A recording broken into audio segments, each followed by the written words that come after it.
T-minus 10, 9, 8, 7, 6, 5, 4, 3, 2, 1.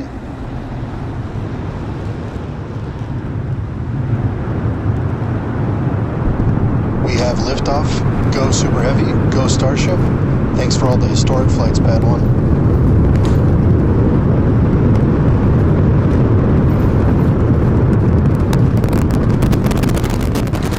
Vehicles pitching downrange.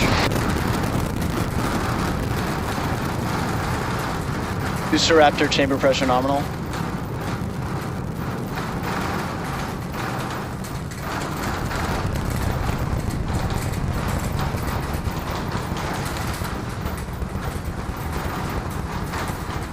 Booster and ship, nominal power and telemetry.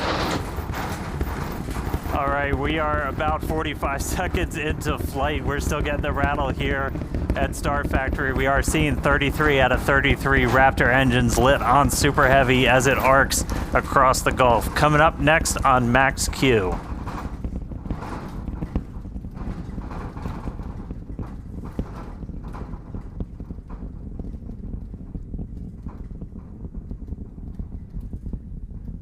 Max Q. So at this point, we've passed through that period of maximum aerodynamic pressure. The next thing we're looking forward to is going to be hot staging. So we've got 33 out of 33 Raptors lit. Super Heavy makes its way uphill. Hot staging is going to be coming up in just a little over a minute. At that point, we're going to see all but 3 of those Raptor engines on Super Heavy shut down. Our version of MECO. Most engines cut off instead of main engine. And then after that, we're going to release the clamps that are currently holding Starship to that hot stage adapter. It's then going to ignite its 6 Raptor engines to push it away from Super Heavy and then start making its flight uphill. So in about 30 seconds, we're going to see the engines start to shut down on Super Heavy. You'll see them kind of shut off in separate banks until we've just got those 3 center engines that never stop running for this process, and then looking for 6 ship Raptors. All right. MECO coming up in about 10 seconds.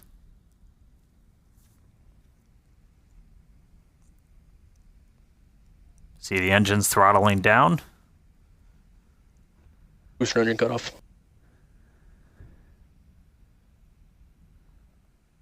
Ship ignition.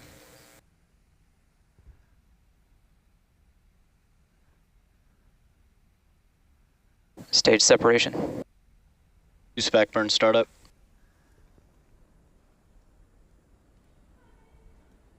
Good on our trajectory, looking good on everything. Jake and Amanda, you guys with me down there? Yeah, definitely. The crowd is gathering over here in the office. You can definitely feel the energy in here. Great to see that booster is making its way. And we're just about 20 seconds away from landing burn start, where we'll first ignite the center 13 engines, then bring that down to 5 to slow down the booster for landing. And finally, that will come down to 3, and we'll cut all of them off while we're still about 200 meters in the air. So booster is going to see a bit of a harder Booster landing burn startup.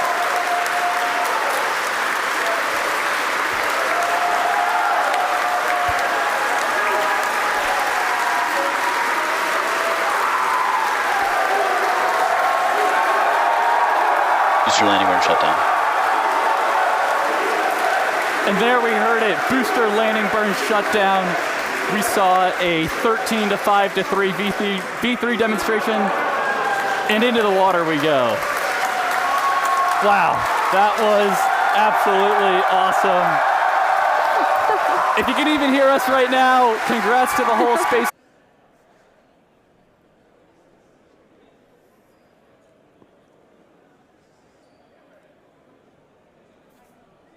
All right, RVACs have shut off. 3 more to go.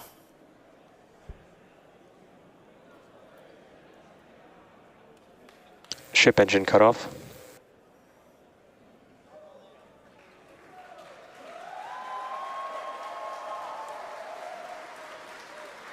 Starlink satellites that Starship's going to be carrying That's going to add some pretty crazy capacity. We'll run through the numbers in a little bit. We were able to do this for the very first time ever on our last flight, and so this will be another test. We made a couple of tweaks to the rails for deploying this based off of what we saw last time, but excited to see these get out the door. Our next iteration of Starship's also going to have kind of a more powerful PEZ. It's going to deploy these at a little bit faster speed, but looking to see our next demonstration of this hopefully in the next couple of seconds. We should start seeing them move out the door.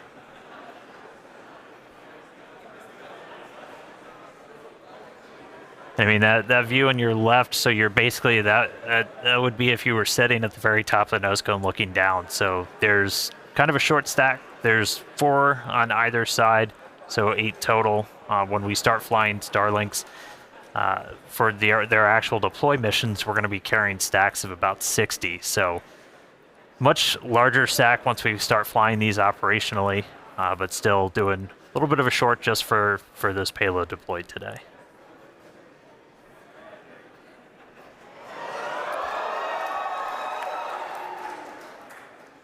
Looks like we got a little bit of movement there, Dan.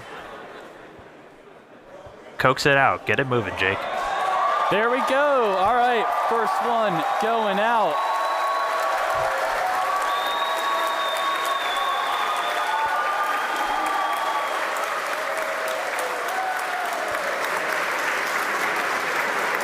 All right, first one's deployed. Getting ready for the second one here. We do a little reset back to the center position. Yeah, it takes about a minute for each one.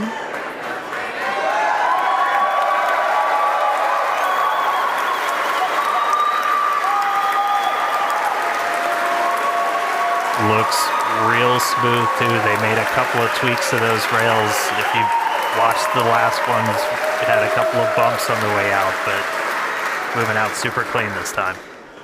Yeah, and as noted earlier in the show, but definitely worth repeating, Starship will deploy Starlink's more advanced V3 satellites, adding 60 terabits per second of capacity to the network per launch. So that's 20 times more than each Falcon 9 launch does today. Just incredible.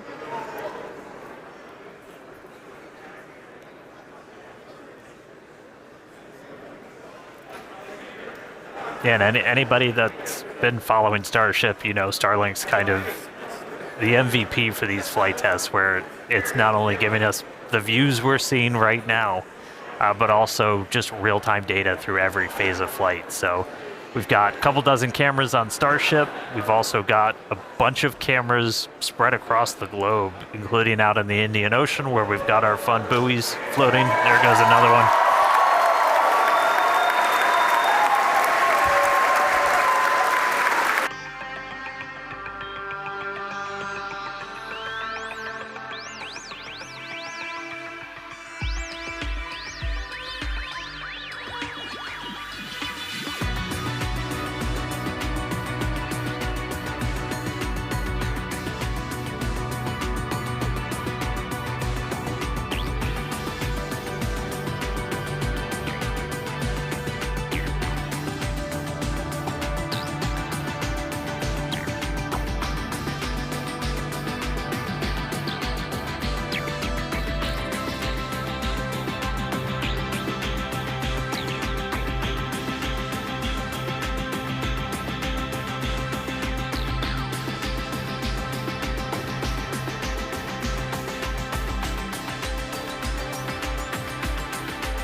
Are concurrently below, at, and above the speed of sound, somewhere in the range of Mach 0.8 to 1.2.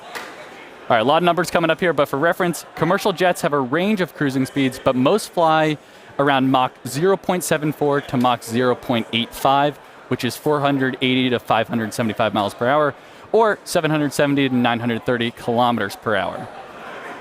Right now, we're going a little over 26,000 kilometers per hour. So compare that to the airplane at 930. It's like pretty crazy how fast we're going here. All right, and after we hear the call out that Starship is transonic, we should hear the call out that Starship is subsonic. Subsonic, of course, refers to the speed that is much less than the speed of sound. So at that point, the ship's velocity will be starting to slow down, and we'll be looking a little bit more like some of our suborbital flights from, at this point, almost 5 years ago. Yeah, so re-entry so far is looking pretty good. You can see that plasma field. Also, again, with those missing tile experiments, especially, we're putting the ship through a lot today, but things are looking pretty good so far. Yeah, we're looking good. I do want to remind people that we are pushing ship to the limits. We've done a lot of these missing tile tests. We did it back on Flight 10. Every time we do it, we throw something new and the ship makes it through. This time, we're really pushing it. We've removed these tiles in some of the spots that see the highest level of heating. And we remove tiles that have zero backup protection underneath. So there's essentially just bare steel. It's one of the heat of re-entry.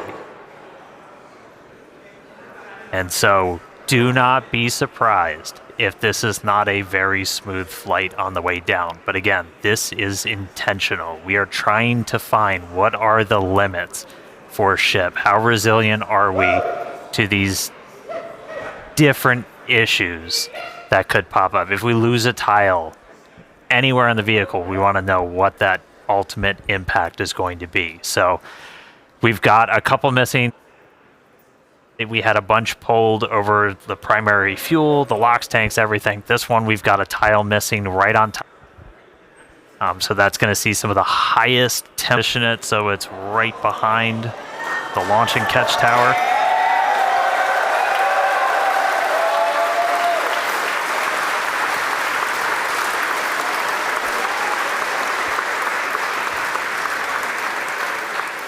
Flaps holding strong. Landing burn in just under 20 seconds.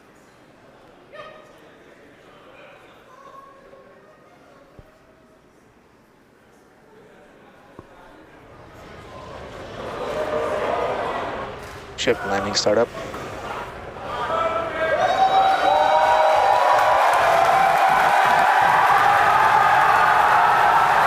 There's our landing burn.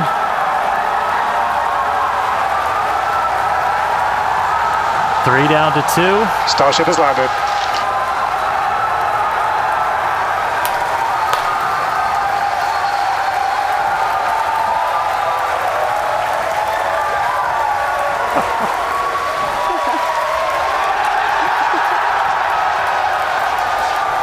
As we said, we're not planning on recovering the ship today. Hey, welcome back to Earth, Starship.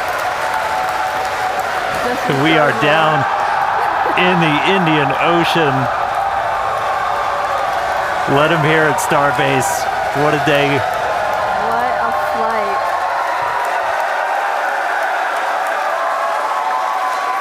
Oh. All right. Welcome back to